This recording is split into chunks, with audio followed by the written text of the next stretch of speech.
Здравствуй. Мама, я тебя люблю. Анашым, мен сізді жақсы көремін.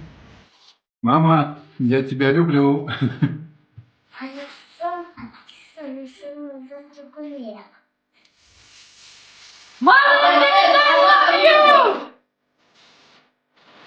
Мама, папа, я вас люблю.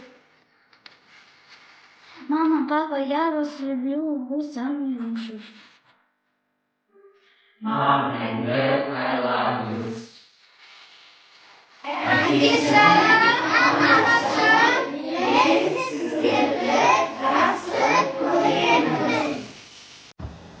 Он бесінші мамыр отбасы күні құтты болсын.